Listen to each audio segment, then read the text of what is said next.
by online events, websites, digital marketing and custom software. And with thanks to these great community supporters.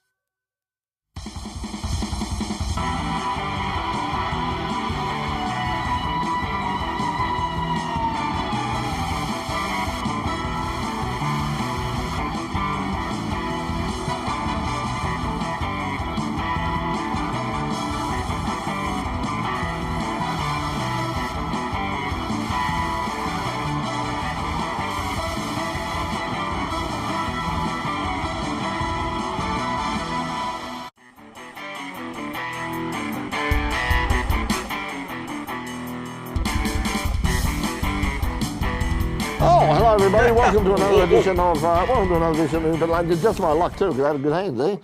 Welcome to another edition of Inpit Lane, coming to you right across Melbourne from the Grand Prix City, Melbourne, from the studios of RMI-TV here in the heart of the city. Now, coming up, really chaotic few weeks for historic racing. We had sort of action happening at the Bend last week, Bend Motorsport Park. We've also got, coming up this weekend, we've got the, down in Tasmania, the annual Baskerville Historics. And coming up the week after that, we've got the Sandown Historics, Return to the Thunder. Joining us a little bit later on in the program will be two of the increasing number of young people who are joining the world of historic racing, and they are Ross McLaughlin and Connor Ryan. They'll be joining us a little bit later on in the program. We're also, stay tuned, because we'll be telling you how you can win tickets to the big event. But joining me is someone who's also had a pretty busy weekend of running around chasing racing cars is Craig Doc Latigo, and boy, it's chaos at the moment, isn't it? Absolutely. Thanks, Brett. Thanks for the welcome. Well, boy, big warm welcome to you actually watching out there this evening or some other time. And yeah, we have to squeeze up a little bit tonight. My hand, you're not going to, they probably won't believe me, but my hand was better. But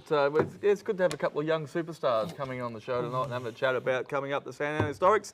Stay tuned for those tickets from Brett. Brett will have some. Yes, coming up later on in the program. But right now, let's find out what has been a big week of local motorsport, and we were at a lot of it. This is the In Pit Lane Motorsport News.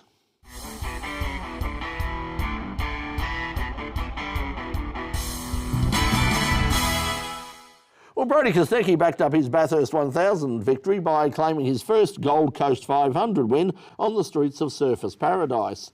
Kostecki started on pole in race 2 and delivered a dominant performance to stay clear of the early chaos that saw a multi-car pile-up on lap 1. In the opening lap drama, Anton Di Pasquale's Mustang collided with Ryan Wood, sending Wood into the barriers and creating an 8-car pile-up that briefly brought out the safety car.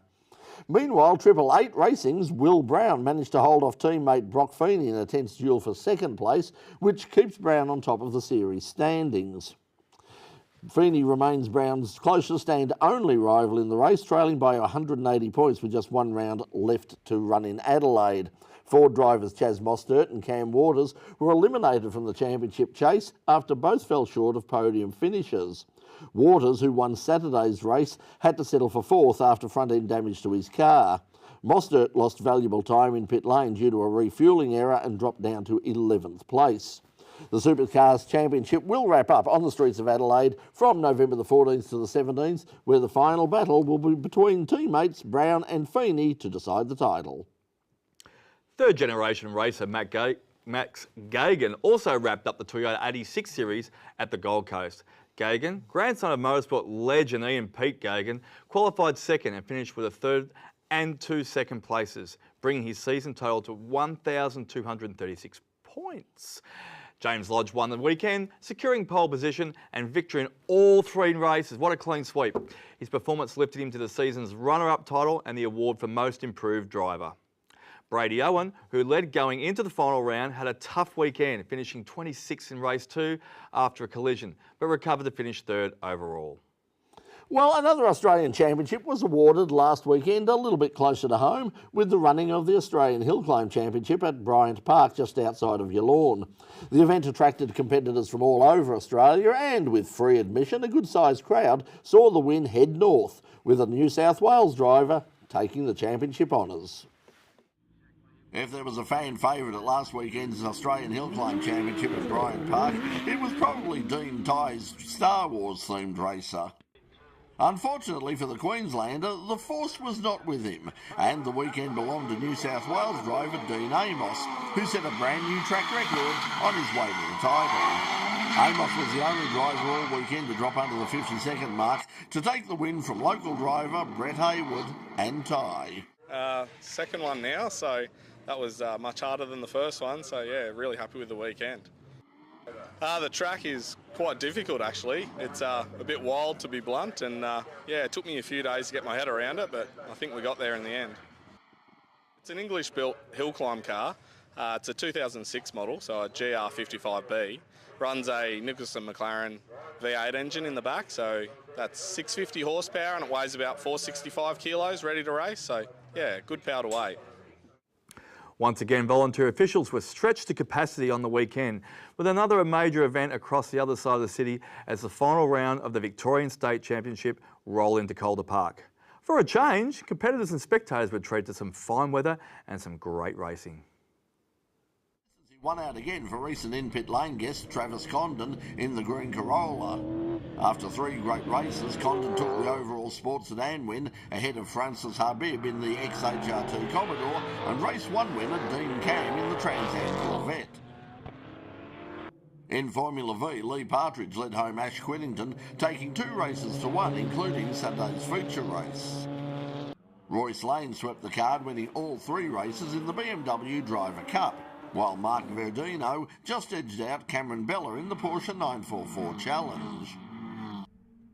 A win in the first 2 races gave Ashton Kadich overall victory in the XLs, ahead of race 3 winner Harry Strick.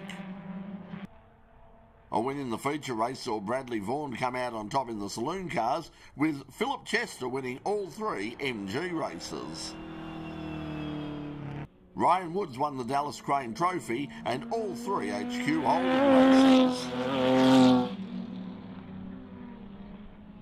The largest fields were once again in improved production, and it was the HSV Senator of Luke Rich Kumbo that led home Ian McLennan and Jared Tonks for an all Holden podium.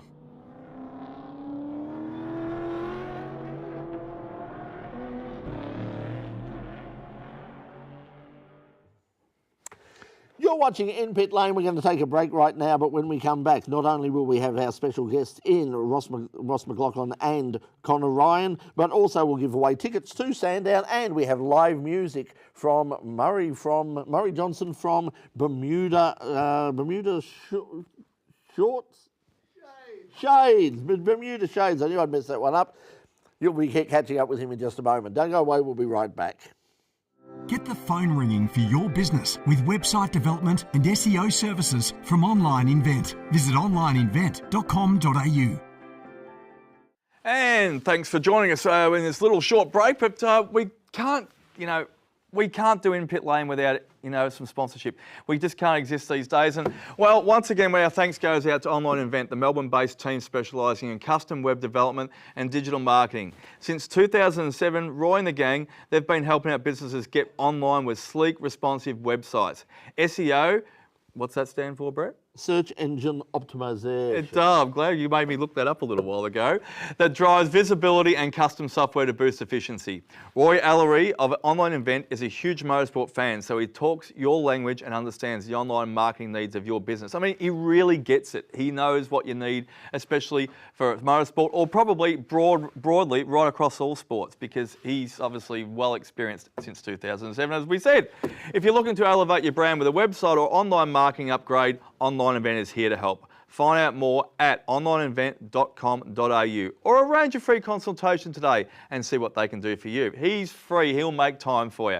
And once again, we say a huge thank you to Roy and Online Invent for those who has kept us on air here at Channel 31 this year, because seriously, we couldn't do without him, and we couldn't do without the pizza as well. So it's a good sugar hit.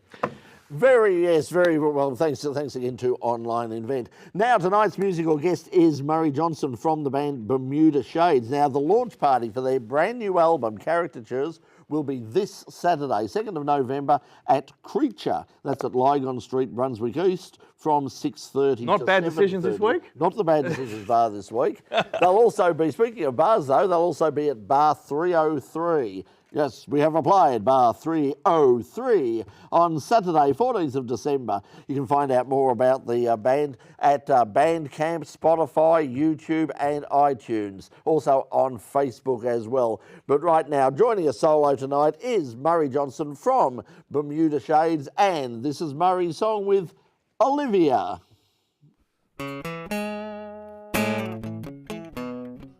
Talking about traffic on the radio, it's choking up the town. I'm never getting home in time, but she'd already gone. Yeah, I tried to call her on the car phone. Oh, Olivia, now the sun is over the bay. I believe your love is lighting my way. Stars fall like a meteor shower every time she comes, yeah. She drove a satellite, yeah, and she crashed into the back of my mind. Olivia, my love never wavered from the day that you left. It started to rain. Hey, she's everywhere watching over. Oh, darling, shine on, shine your heaven light. Oh, Olivia, don't go out on the ledge. Olivia, oh, don't leave me like this.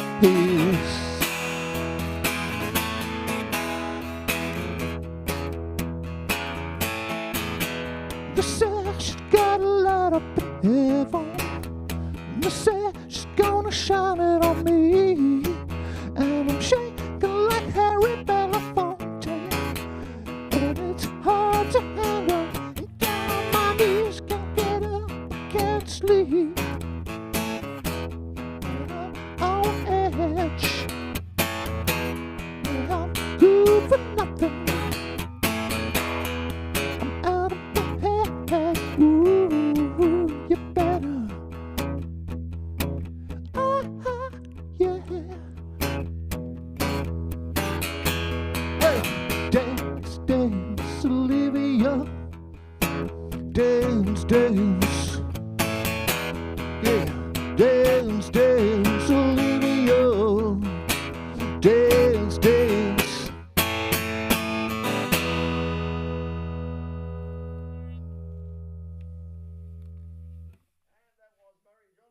With Olivia, and he's with the band Bermuda Shades. They will be back. Murray will be back in action to take us out a little bit later on in the program with their new single.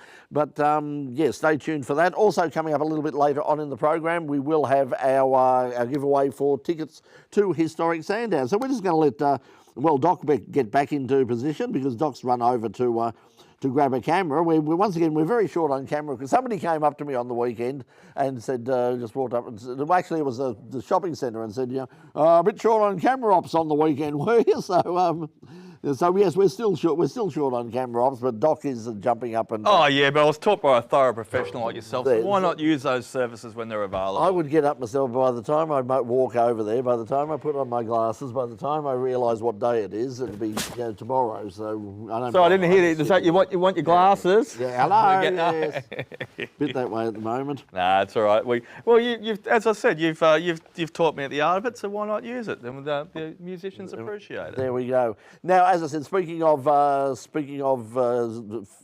historic racing, coming up this weekend, of course, the Baskerville Historic down in Tasmania. Now, if you're not a subscriber to the In Pit Lane YouTube channel, or if you follow us on Facebook, make sure you do that, because over the course of the weekend, we will be trying to do a few live streams. You're going international, Friday, aren't you? Going international. We'll be going Friday. We'll be hopefully doing our usual pit walk. We'll wander around the paddock, show you some of the cars, and chat to a few of the drivers who are there. We will also be bringing you hopefully some on-track stuff on Saturday as well. Can I put a request this year? No. Well, too bad, so sad. You guys stand at the bottom down there and you talk about how great it is, even a mini panorama. It's like a Bathurst. Great. Can you, get Jason to put his jogging shoes on and give us something from up the top a little bit, just to show us. The problem of doing something from up the top is we've got to walk up the top. That's what I said. He put his and then running we've got to shoes walk on. back again. So yeah, so probably very. I couldn't get him to do a track walk with me at Bryant Park on the weekend, but I didn't do one either. I did at Calder. Did you if Brett put up on your the Facebook page, put up the current shot of Thunderdome if you want to. I got a shot of the Thunderdome. Looking not too bad out there, not too bad. I can't say we're going to be having Oscar racing around there in a hurry, but it's looking pretty spruced up. Actually, what you might get out at Calder Park at the Thunderdome at some stage, and be the ideal spot for it, is the cars we saw at the Hillclimb on the weekend, the Yakars. Yes. Or the Yarcars, the cross carts. No, they call them Yakkers. You're right. They're part of a category called cross carts. We'll have, in a couple of weeks' time, we'll have the story of those carts, because the FIA have really invested very heavily in that category as an affordable way to go motor racing, and we'll have the story on that in a couple of weeks. Sweden, or something? No, Spanish. Spanish. I knew I was somewhere in Europe there. But what the FIA have done is they have done some released plans for both level 1 and level 2 to build your own, and they've made them all open source. Yep. So you can just go online and you can build your own, or you can buy one from a manufacturer like Yakar. Yep. But you can just make your own, and the idea is these things they run on the circuit, they run off road, they'll do motor cars, they do just about every bloody thing, and they're a lot of fun. Brett had a quick chat with Matt Healy, so as I said, he's going to have that special with the interview coming up really soon. Matt was good enough to tell us, I think he said in the vicinity of about 15 in Australia at the moment there are running around, so they're only going to get bigger, and you never know, they might take over another category out here. No, that's what we need to go on another category. Anyway, speaking of other categories, we better move on, because let's take a break, and we'll come straight back with our guest for tonight, Ross McLaughlin and Connor Ryan, who'll be racing at the historic Sandown coming up in a couple of weeks' time. Don't go away, we'll be right back.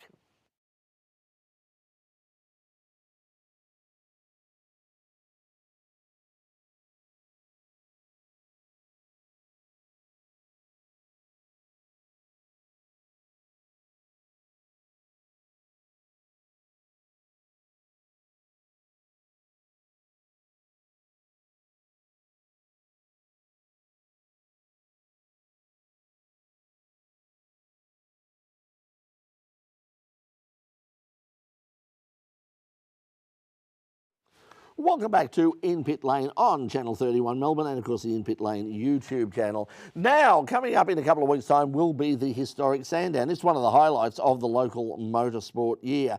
And joining us tonight are two young people who are involved in the world of historic racing. I mean, the thing about historic racing is there's lots of us old guys who are into historic racing. There's also an increasing number of younger people who are getting involved as well. Now, as I said, coming up at the historic Sandown, and we will have some tickets to give away a little bit later on in the show. But right now, please welcome to the program Connor Ryan and Ross McLaughlin. Guys, welcome to In Pit Lane. Thanks for having us on, Brett. Doc, pleasure. Oh, thanks for coming on. We've a bit of the Irish and the Scottish on tonight. Check out the names. We've gone a bit Gaelic for sure in the corner. That's Connor winning one end too. One end. Now, let's start with Ryan first. Let's talk about Connor. Connor first. Let's talk about your car. There, you're running what on the weekend? So I'm running a 1936 supercharged MGTA Group K car. So a single-seater car running on alcohol and all the sort of Larry stuff from pre-war, which is good fun. It's got What's the age difference between you and the car? Oh, geez, you got me on the maths here. Yeah, that's all right. But 70 years. Significant amount, thereabouts. Yeah, it's coincident because I was around wartime and I run on alcohol. Oh, you'd be hard pressed to run on this alcohol. Right. You'd be surprised. Now, so what's, from your point of view, what's the attraction of historic racing? I think you've still got that risk element, which is terrific because it's old and it'll break down. No. In terms of modern cars and Formula One racing, it's all very safe and perfect, and you got to have everything right. Whereas historics, it's still a bit lax, and you can still have fun. It's still relaxed, still have fun, and still have a good time. Yeah. We're not racing for sheep stations, but we have clean, safe, good racing where we all hop out of the car and have a chinwag after we get out. So, Ross, your car is a little bit younger than that. You're racing in Formula V, and that seems to be like a rapidly growing class in historic racing. Is it because of how affordable it still is? Yeah, absolutely. I think it's really good entry level for sure. So it's easy enough for juniors to jump in and not be, I suppose, overwhelmed.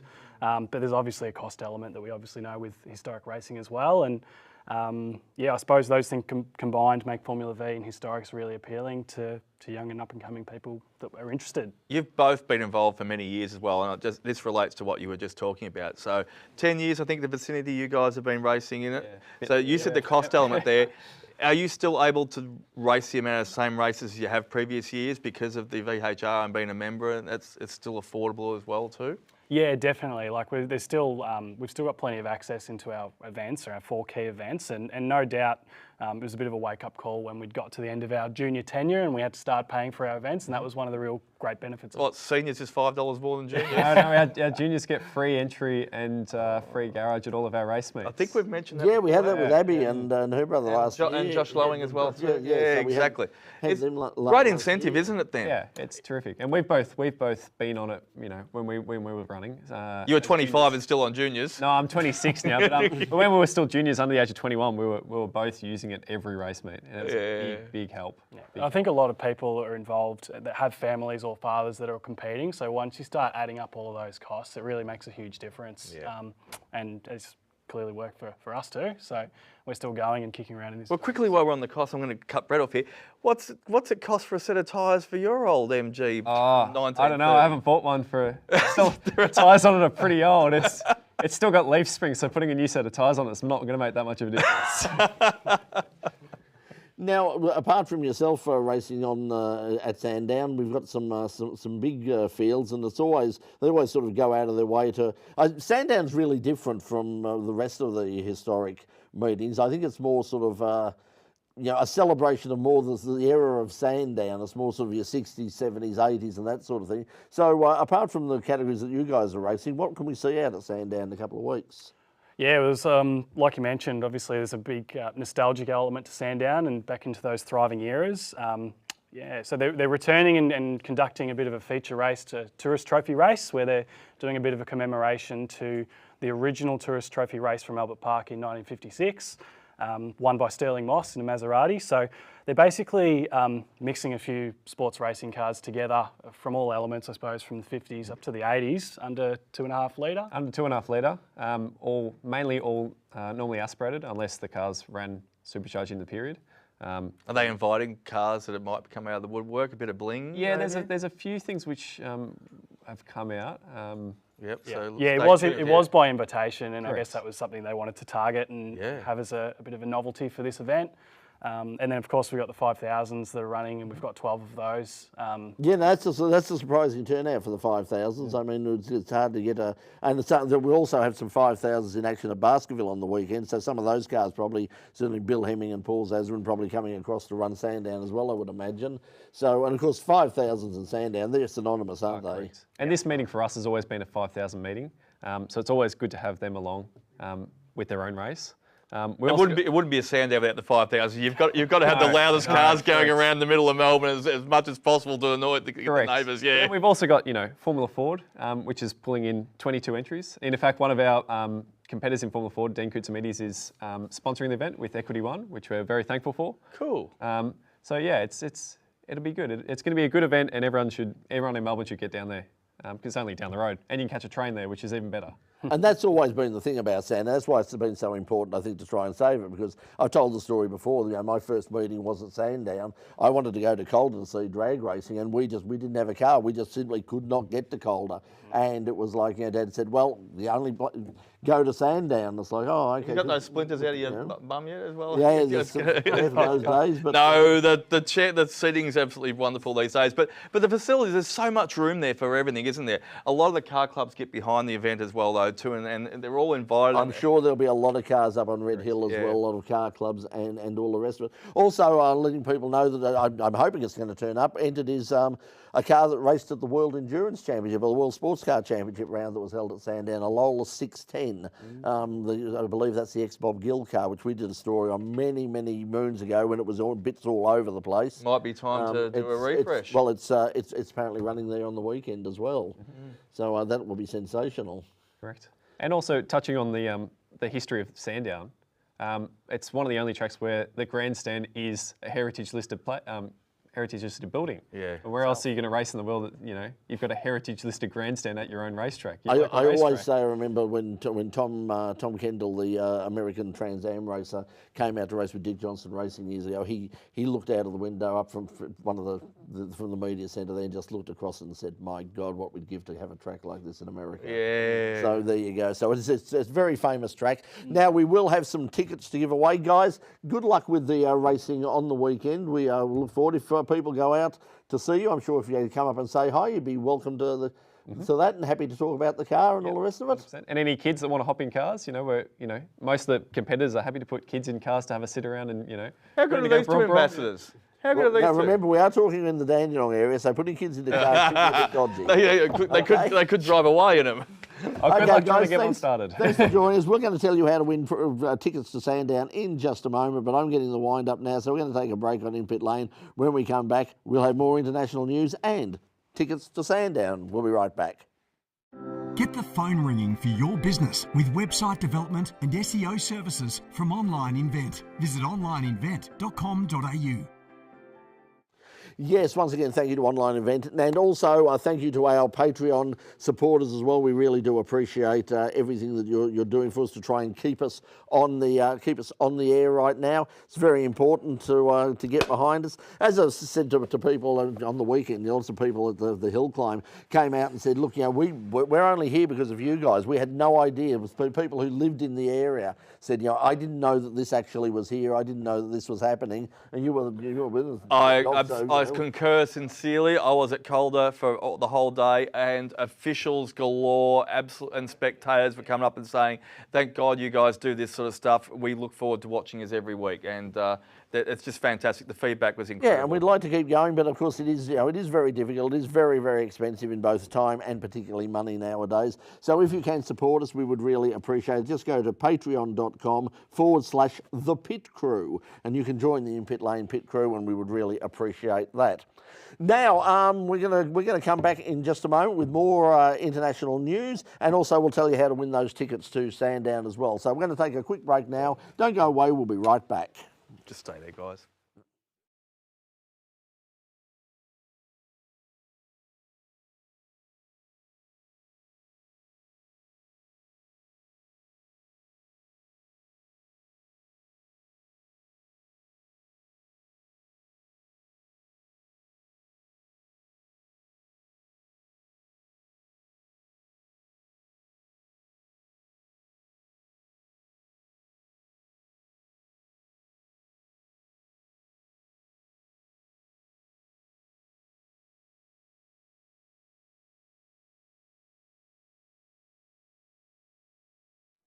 Welcome back to In Pit Lane.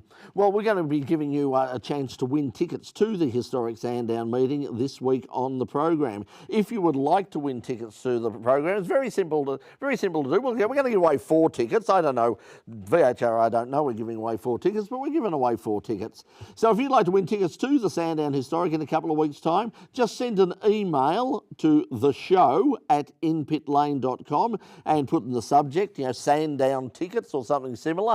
But you have to answer a question. We're not just going to give it away willy-nilly. No, we want you to name the driver who won the 50th anniversary Australian Grand Prix at Sandown, and also is famous for being the only driver to win both the Australian Grand Prix and the Bathurst 1000. Who might it be? Okay, so that's your question, and we'll be announcing next week's program, which is coming to you from Baskerville Historics. So we'll give you those details next week. Here on In Pit Lane. Well, more news now on a popular win to Ferrari driver Carlos Sainz in the Mexican Grand Prix, but once again all the talk's about the late season battle between Lando Norris and championship leader Max Verstappen. The Verstappen clashed repeatedly with Norris, earning himself 2 penalties that dropped him from the podium fight. This allowed Charles Leclerc to briefly move up before Norris overtook him in the final laps to secure second place and keep his slim championship hopes alive. Lewis Hamilton finished 4th, having finally passed teammate George Russell. Kevin Magnussen again impressed with 7th place in the Haas, while Oscar Piastri recovered from a terrible qualifying to take 8th place. Meanwhile, Sergio Perez finished last after grid penalties and a clash with Liam Lawson, ending a disappointing race at his home Grand Prix. Francesco Bagnaia claimed victory in a wet tie. That is a wet tie. MotoGP narrowing Jorge Martin's title lead to 17 points with 2 races remaining. Martin initially led the race but slipped up on lap 4, allowing Bagnaia and Marc Marquez to overtake. However, Bagnaia held the lead to the finish. Marquez crashed out at second place on lap 13, rejoining at the back of the field. Would have been still wet there.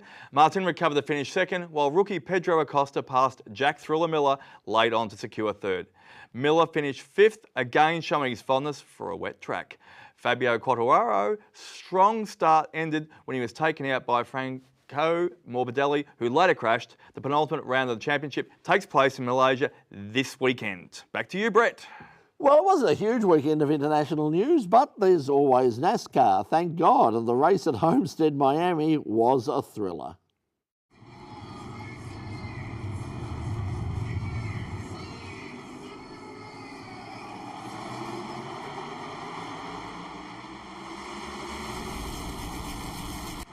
In a thrilling finish to the NASCAR Cup Series playoffs race at Homestead, Miami, Tyler Reddick made a dramatic final lap pass to secure his first win at the track. Reddick overtook Denny Hamlin entering turn 1 and then surged past Ryan Blaney in the final corner to take the win in the race and advance to the championship final 4 set for Phoenix Raceway in 2 weeks' time. Starting from pole, Reddick led a race-best 97 laps but fell back to 4th in the final laps after a late race caution. However, a strategic pit stop kept him in contention, allowing him to charge back to the front and take the win. The result was plainly Hamlin in a must-win situation for next week's Martinsville race to secure their championship berth. Christopher Bell of Jokic Racing currently leads the point standing with a 29-point edge over the elimination line. William Byron holds the last transfer spot, 7 points clear ahead of teammate Kyle Larson. The round of 8 wraps up next Sunday at Martinsville, where the remaining 2 championship spots will be decided. And playing us out tonight is Murray Johnson from the band Bermuda Shades. You can find their music on Bandcamp, Spotify, YouTube, Instagram and Facebook. And you'll be able to see them live this Saturday, 2nd of November, for the launch of their new album, Caricatures, at Creature at Lygon Street, Brunswick East, from 6:30 until 7:30. But right now, to take us out, here is Murray from Bermuda Shades with Loose Ends. See you next week from Tasmania. Good night. We could be living it up here, really living it up, yeah. Truly living, yeah. Really living life so long, long, long, long ago. Yeah, we could be filling our cup here, really filling it up, yeah, with heart and soul, yeah, overflowing life, so long, long, long, long ago.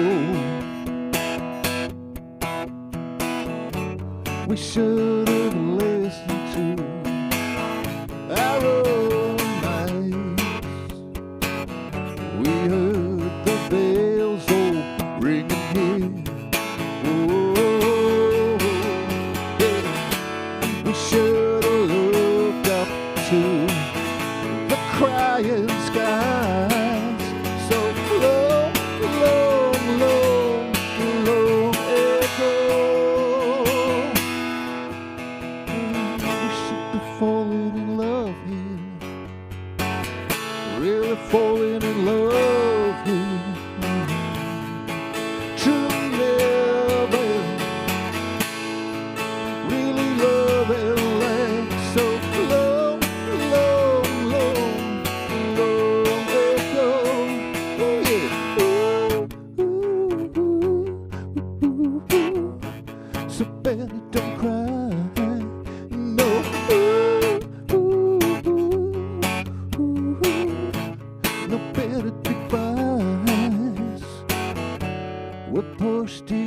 broke too far.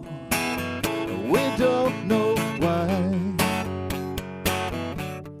All the way up to the red, more and more, yeah. And we should have listened to our own minds. So long, long, long, long ago. Oh.